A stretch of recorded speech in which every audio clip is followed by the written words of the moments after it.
For TRICHOMES.com, I'm Jesse Betend, and this is The High Ground. On this show, we feature leaders of the cannabis industry. We talk to everyone from farmers to CEOs and public officials, anyone making an impact on the cannabis community and beyond. 2020 has been an extreme year, and now it's extreme weather's turn to wreak havoc for cannabis farmers. Last week, we talked about the impact of wildfires on California's cannabis farmers and how microbial decontamination may be the path to salvaging smoke-damaged crops. In the opposite extreme, in Colorado, a sudden cold snap last October caused its own brand of chaos. Harvey Craig is one of the leading experts on producing high-quality premium hemp, a producer of farm-to-table full-spectrum CBD, and co-founder of Boot Ranch Farms, an off-the-grid farm that's completely solar-powered, uses organic practices, and gets its water from an artisanal well. I called up Harvey to find out more about the farm, the recent weather, and the state of the hemp industry. Harvey, thank you so much for taking the time to talk to me. My pleasure, Jesse. I appreciate what you're doing for the hemp industry.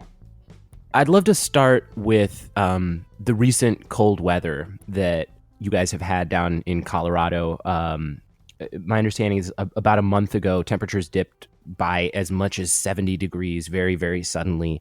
How does that affect farmers like you and in your surrounding area? Okay, well, we are a very small operation. Most of our growing is done in greenhouses.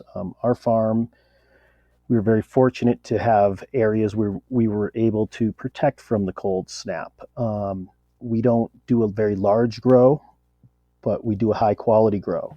That's the reason for the greenhouses. Now, in general, most hemp is grown outdoor. And yes, a lot of farmers, I feel really bad because that hit, I won't say it would kill their crop, although it definitely has damaged a lot of crops in very high volumes. What happens usually during these cold hits is it stunts the growth from there on out. And at that time, the plants were not fully mature. They had a good ways to go to really, if you're growing for CBD, to build up the oils, also for size of the plant and such. So really what it was is a big, hit in their harvest volume. So, my heart goes out to those farmers. Part of the problem here is that this came rather early in the season at a time where, like you're saying, Yes. The plants were beginning to mature and get to an important point. Does that mean that in this case, there are situations where some of those plants perhaps won't be salvageable? Yes. So, the hemp plant, it's a pretty hardy plant. And real quick, it goes through a stage, we call it the vegetation stage. And when you're growing outdoor, somewhere around the end of July, beginning of August, as the days get shorter, it slowly turns into a transition and goes to flowering, or some call it the bud stage. And so, that happened at early in the flower stage. So all that being said, when you stunt your growth early on, it really affects you at the end of the day, where, it really comes to crop yields. You're going to harvest sometime in October, pretty much anywhere for the hemp plant. And so, are your plants 6 feet tall with large volume flower on the plant, or are they 2 feet tall with little tiny buds? So that's really what the big difference is there. And a lot of times these cold snaps, what they also do is the outer surface of the plant, whether it's the flower or the bud that's reaching for the sky, they get hit with that frost. They get hit with that moisture that comes down and then freezes early in the morning. And that part of the plant, which is usually the highest volume producing plant, part of the plant that produces, is damaged rather heavily. And then the plant kind of will come through in lower areas that were a little more protective. The plant will focus on that. So you just tend to lose a lot of volume during harvest. So I guess that being said, I think those farmers still got to harvest. I don't think, as far as I know, anybody I've talked to, they didn't lose everything, but it's a huge hit when it comes to yields.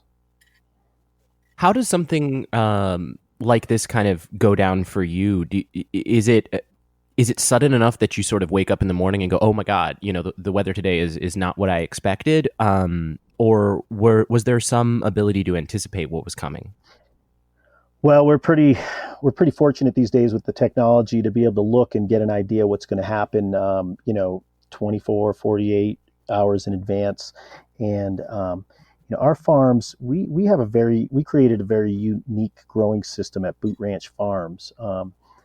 And basically we have a greenhouse system that, we keep our plants in greenhouses.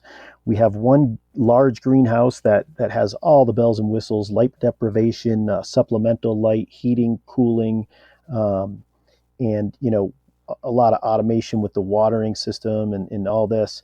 So any of the plants in there are safe. We also have other greenhouses in courtyard areas that, they don't have all the bells and whistles, but just being in a greenhouse in general is going to protect your plant. And then, we have these we call them courtyard areas that they're not under greenhouses, but we have a very easy shade cloth system that we can cover the plants with. And even shade cloth in these cold snaps, the hemp plant is very hardy. It can take the cold, and yes, is it going to take a hit? It's going to do little things. It's going to, kind of stunt growth a little bit. It might make the stalks a little red or yellowish color, or almost a purple. Though the big thing that nails these plants is when, the dew comes down in the morning, and then the cold temperatures turns that dew into ice, and that's on your flower. Anybody growing for CBD, those are, what very well is the trichomes, which are on that flower. Those get hit and basically die when a hard freeze hits those trichomes. So, they might still be there at this cold snap was at an early time in the growing season. So basically, any of those areas that got damaged or killed through that frost, they're not salvageable. But the rest of the plant still has, the ability to grow and get you through the season. So, so back to our system, the shade cloth, that really helps. The dew is kind of coming down onto these plants. The shade cloth just helps grab that dew in that moisture, and the plants themselves, they're very warm, blooded plant, I guess you could say. They grow at a higher temperature, so to speak, or than most other plants. So they have the ability to take a good hit. And, I guess at the end of the day, we're very lucky. We've seen these hits. My first year growing, I got into the hemp industry right in 2014 when it became legal on a statewide basis through the Farm Bill. And, our first year, we didn't just buy a farm that was set up and ready to go. We basically created a farm based on our knowledge of what it takes to create a very high quality hemp growing machine. So our first year, most of our crop was outdoor, and that was, I believe, 2015. And, I lost thousands of plants due to weather changes. Not so much the cold snaps, but we were down in the San Luis Valley, and wind is a force of Mother Nature that is, devastating, especially to young plants. So we adapted. We created systems, wind barriers and different things that help protect the plants from that. But we're not a huge grow, so therefore, like a lot of the larger grows, they kind of use the outer. They grow their plants very close together, and they use the outer barrier of plants as a protective shield. And one thing Huh. we are doing is we're growing for CBD. So there's things that we do very differently um, to create a very high quality um, oil. So we want to give our plants room. We don't want to grow like corn. We don't want them just like shooting for the sky and tall, straight stalks. We do things like top our plants to make them grow more like bushes. We do grow from clones, which guarantee us female plants. We want to make sure that our plants do not get pollinated. Our females don't get pollinated and go to seed. Um, when that happens, the plant takes its focus away from the oils on the flower, those trichomes, and it focuses on the seed. So there's a lot of different reasons for being a CBD specific type farm where we're not very you know good use for things like herd, fiber, seed, things like that. We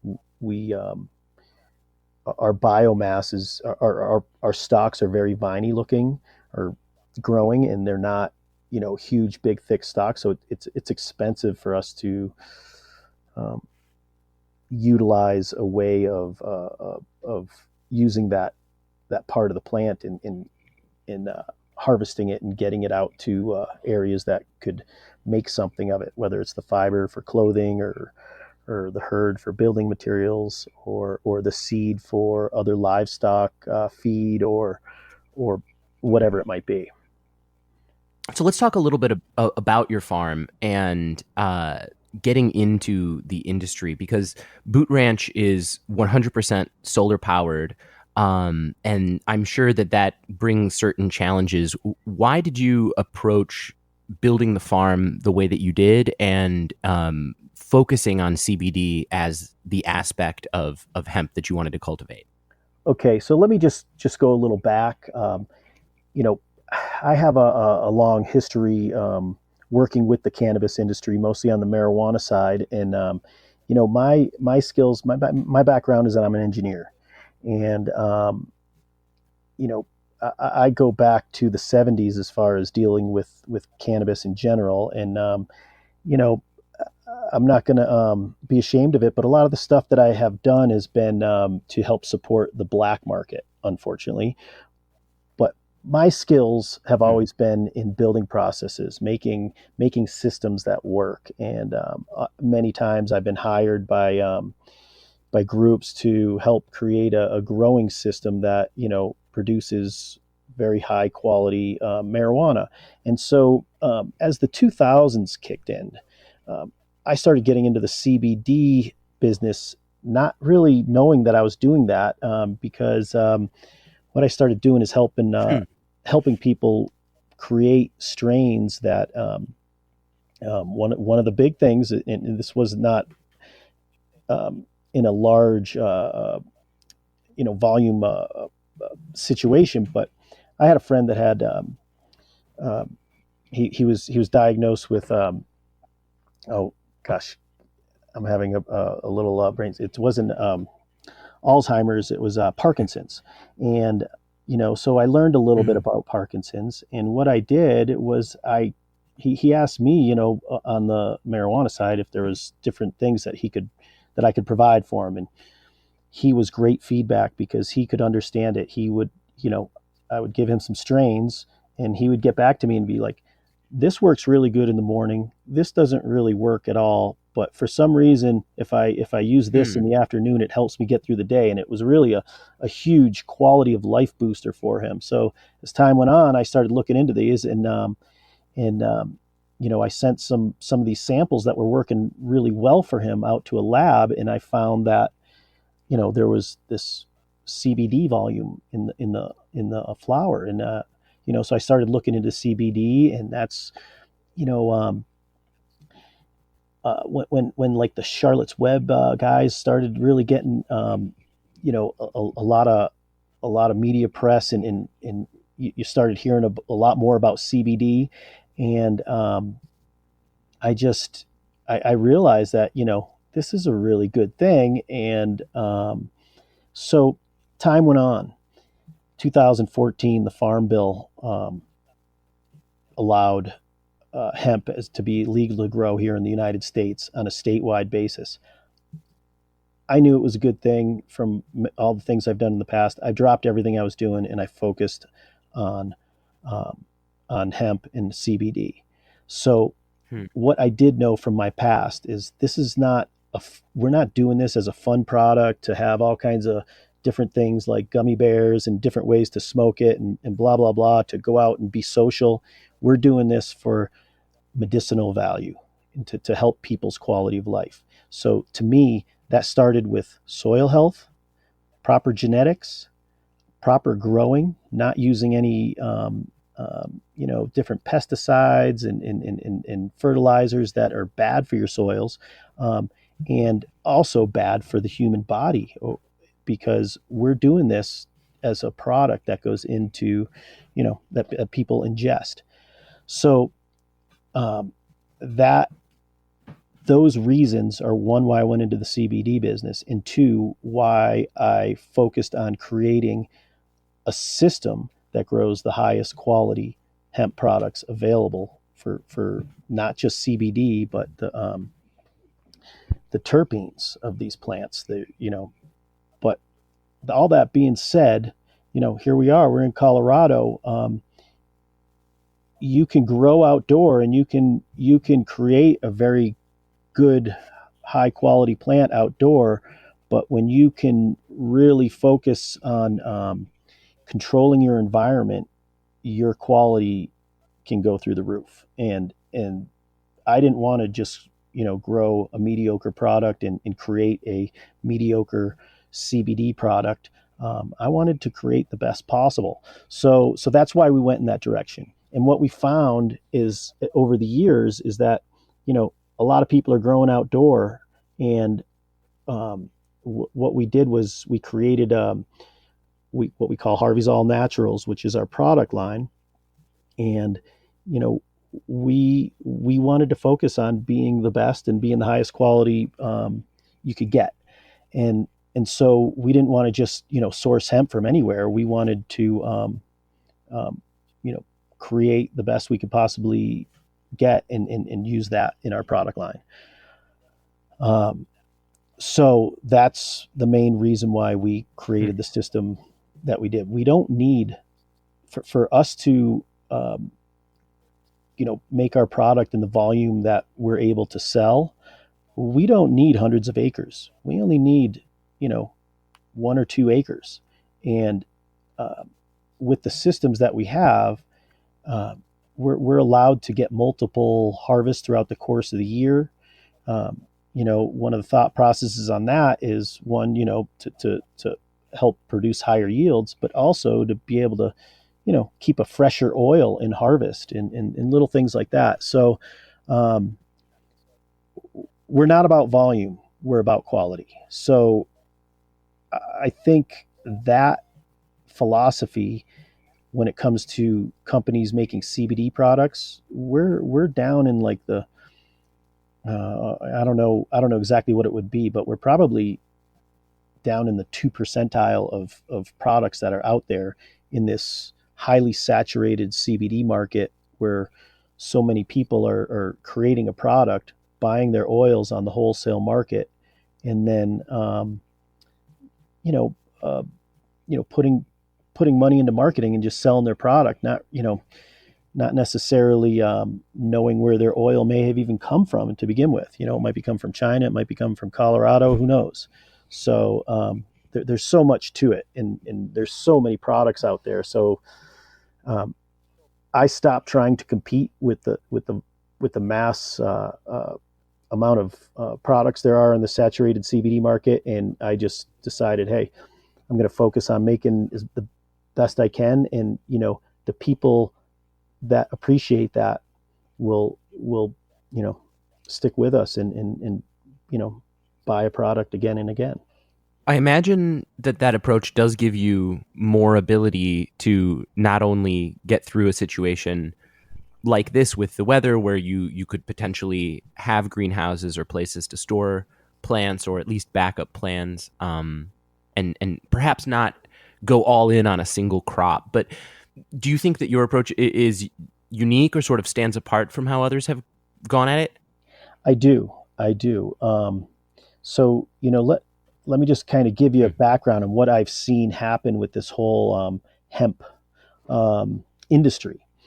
And when it comes to Yeah. CBD, okay, we are focused at this point on CBD. We would like to spread our wings out to other sides of the hemp markets as we go, but we got to sustain our small farm, and we got to we got to be able to make a profit to a substantial profit to be able to move on and explore other areas. But when it comes to CBD, this is kind of what's happened over the years. There's three main parts of this hemp industry when it comes to CBD. There's the farming. Okay, that's one industry in itself. It's tough being a farmer. I can attest to that. Second, there's the Hmm. extraction side of it, taking the oil from the flower, and we're not talking hemp seed oil. We're talking hemp flower oil, and this is a very technical process. And to do it right, it takes technical minds and a lot of investment. That itself is a whole industry. If you just want to focus on that, you got a job. Um, and then the third part of it is the product line. And the product line is where you're basically taking these oils and making creams, tinctures, food products, whatever it might be, to get the CBD into the human body, or for your pets, or however whatever type of animal it's helping. And so now this is what's happened in the CBD, this highly saturated CBD market. There's a lot of products out there. And what I have found is that there's a very small percentage of farmers like we are, that are making a product, sort of a farm to table type product. We know every aspect where our oils are coming from and how it was taken care of. Now, just to give you a background with us, we farm it, and then I have found some very good minds in the extraction business. That is a high investment. What I've learned is, um, uh, I contract out to get our product extracted. I have some very good people that I trust, that are great minds and great companies. Pay them well for what they do, and let them do what they do very well. And then when it comes to a product line, that's at the end of the day where the money is coming in. So a lot of really smart business people have looked at this business, and they see it just like that. They say, hey, the farming's one sector. All right, farming, that's a big investment. That's a lot of work. You know, let's kind of move on, see what else there is. Let's go to the extraction. Well, the extraction, that's a big investment. It takes a technical mind to understand how to do it properly. Let's move on. And then they look at the product line, and the light bulbs go off, and it's like, well, product line, wait a minute, we could uh, create a product line, buy our oils on the wholesale market, and sink a whole bunch of money into marketing, and um, and just go big and sell a bunch of products, and take in on the gold rush. So unfortunately, um, there's a, a lot of factors that are that need to be taken into consideration when it comes to oil quality. Um, and those wholesale market oils being produced in high volume, highly processed, they're not necessarily the quality that you want. And a lot of these big volume CBD product producers, another thing that I've noticed is happening is, there's a lot of ways of talking about your product. So on a consumer end, how does a consumer look at a product and say, hey, this is a good quality product that I want to buy, when really in the past all they really knew was 500 milligrams of CBD, or 500 milligrams or 1,000 milligrams of hemp extract, or um, you know, what does all that mean?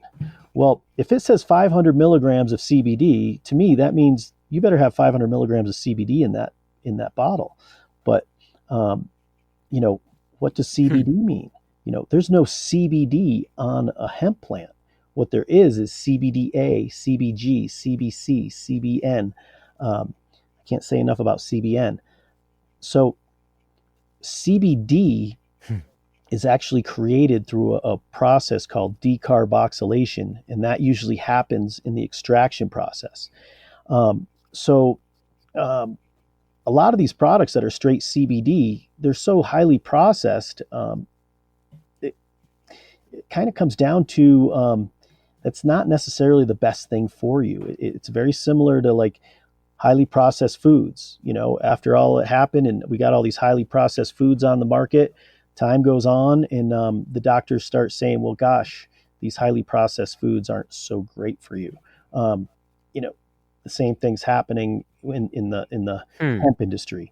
So when you grow a high quality hemp plant and those oils are, they have that full spectrum cannabidiol base, which, the CBDA, the CBG, the CBC, the CBN, the CBV, we can go on, but there's other things that are involved here. There's the natural terpenes of the plant.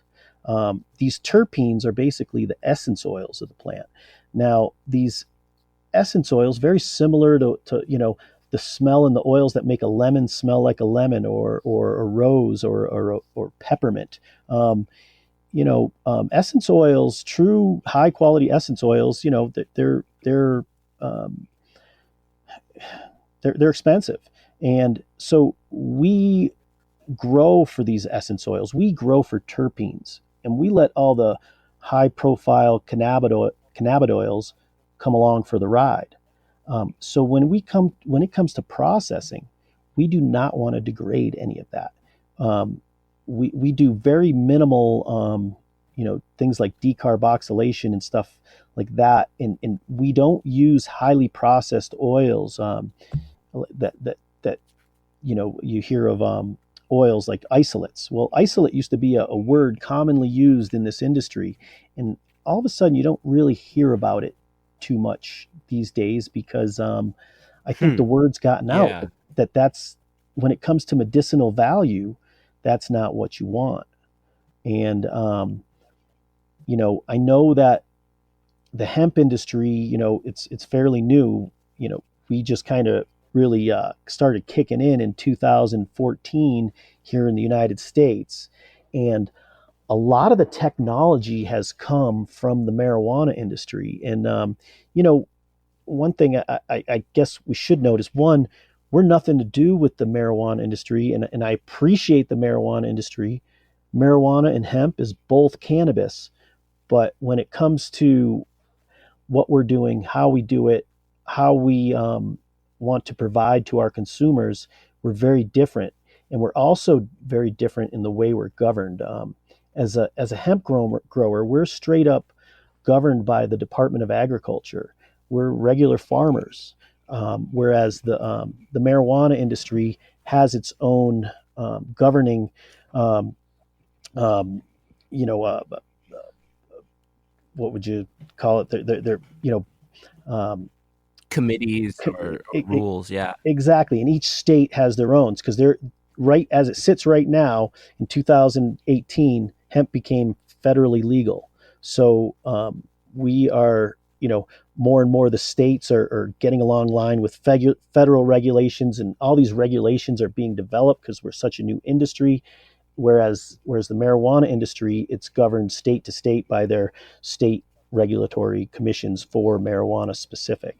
So all that being said, um, a lot of the technology is mainly for extraction when it comes to pulling these oils off the plant comes from the marijuana industry.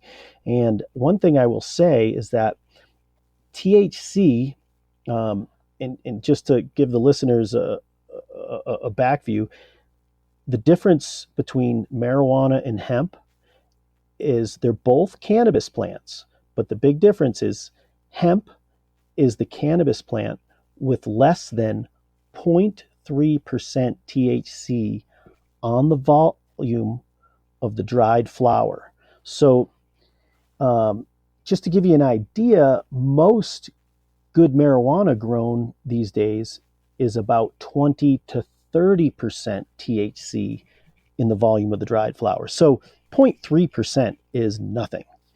And one of the struggles for the hemp farmer, and everybody thinks, oh, hemp, it's easy to grow. It's considered, it's been known as things like ditchweed and this and that.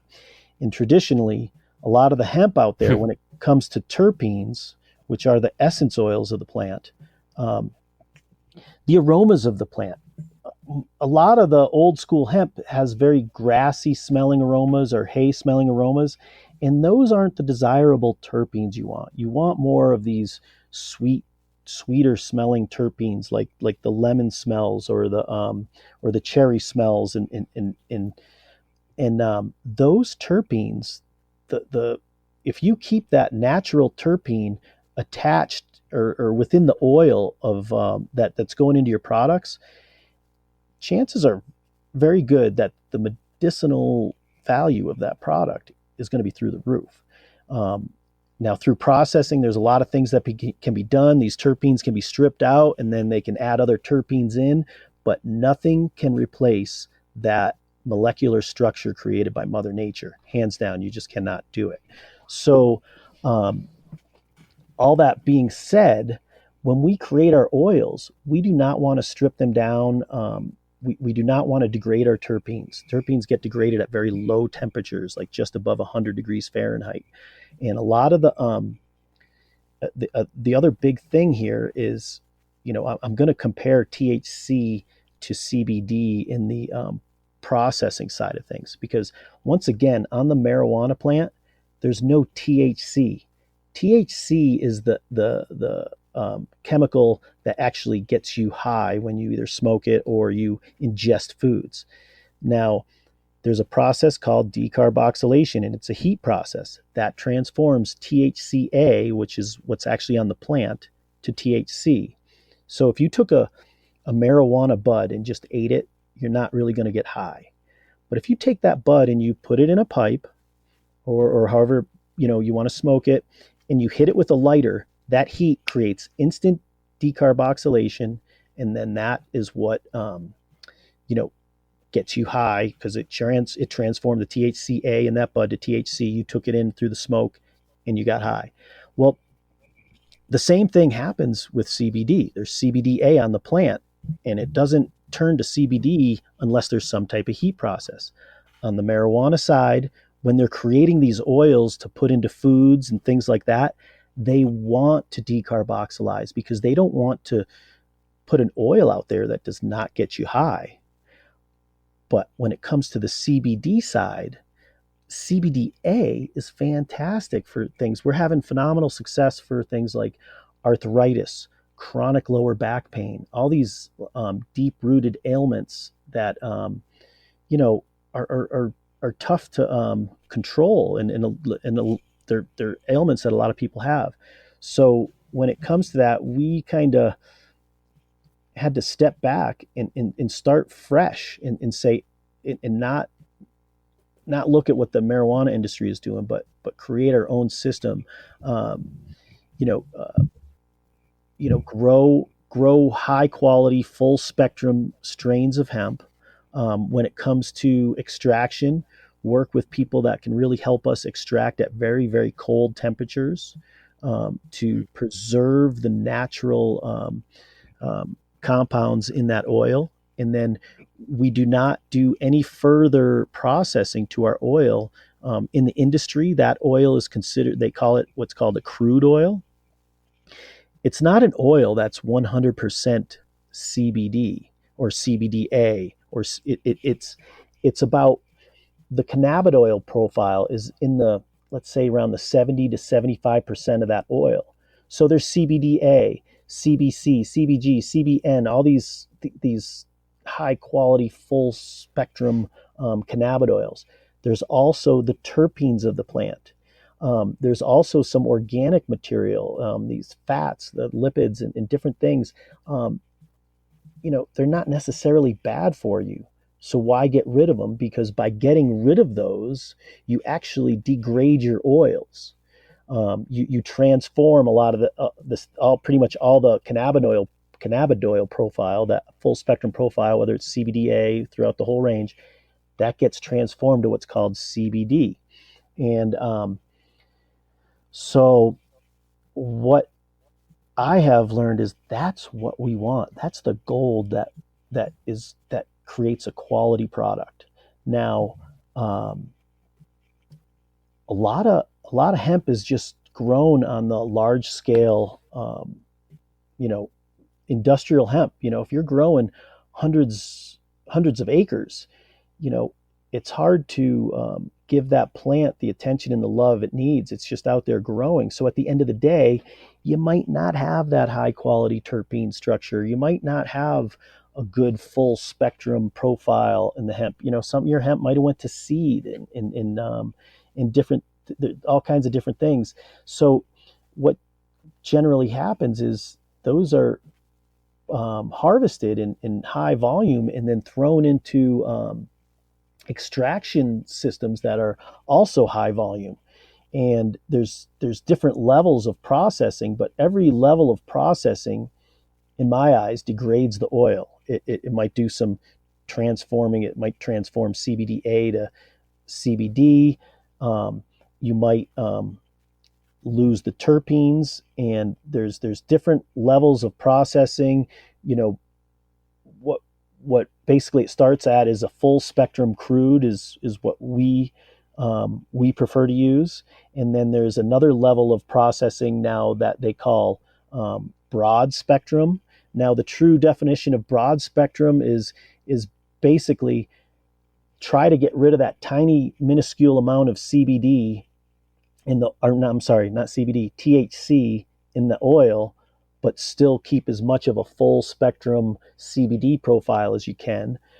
Now, you're still going to get some degradation of the terpenes and such, and then to go further in the processing, what many products are using for many reasons. One is consistency. It does if somebody's growing hemp in China or Canada or here or in Europe, if you process everything down to what's called an isolate, a true isolate is a powder form. It's not even oil anymore.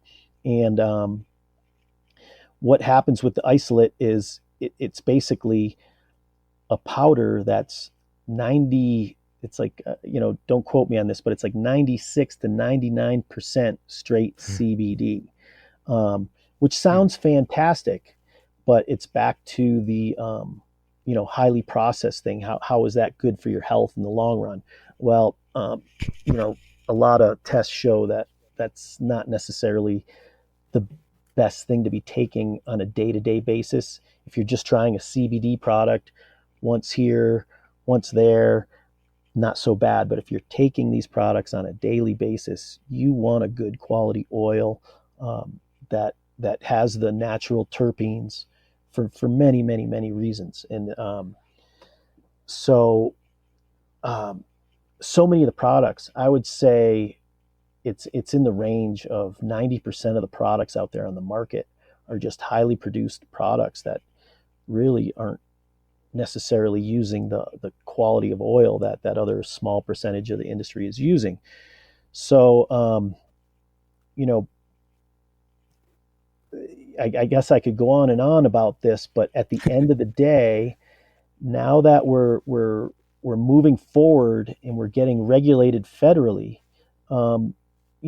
my hopes is that small companies like us that are staying small so we can focus on quality will come to stand out, and we will be able to provide any information needed for new regulations coming up, and people will seek that out because I would like to think at the end of the day, for people for their own health benefits, they would like to be using a high quality product. And Mm.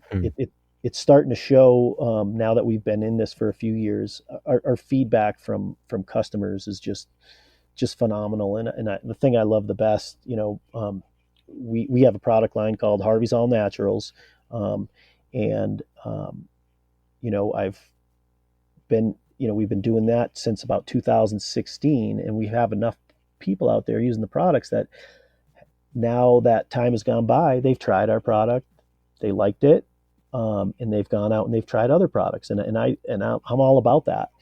But now I'm getting a lot of calls from people in different messages. They're coming back and they're saying, I don't know what it is, but we really appreciate what you're doing, and it just goes to show me that everything I just said to create a high quality product. At the beginning, it was kind of a hunch. We didn't really know where we were going to go from this, but we knew that quality is key, and it's really starting to prove its worthiness and pay off, so to speak. We've created a really good customer base, and they're coming back for more consistently. So it feels good. We know we're doing the right thing, and for us, that's the focus that we're going to stay with. Harvey Craig is the founder of Harvey's All Naturals. You can find his products there, and he's the owner of Boot Ranch Farm. Harvey, thank you so much for taking the time to break all of that down, and I wish you guys seriously the best. Not just through the winter season, but into the future. Let me say this: through rain, shine, and political storms. There's a lot of hats to wear in this business, and it's not easy. But some days are just fantastic and rewarding. Other days are a struggle, and I appreciate what you're doing, and thanks for having me on your podcast. You can find more cannabis industry reporting at TRICHOMES.com, as well as more great shows like this one. If you're a member of the cannabis community and you have a story you want to share with us, reach out. You can reach the show at highground@TRICHOMES.com. Please take a second to subscribe to the podcast and write a review. It really helps others find the show. You can also join the discussion with industry insiders and get your voice heard by joining the community at TRICHOMES.com and following us on all social media. The show is produced by David Fortin. I'm Jesse Betend, and thank you for listening.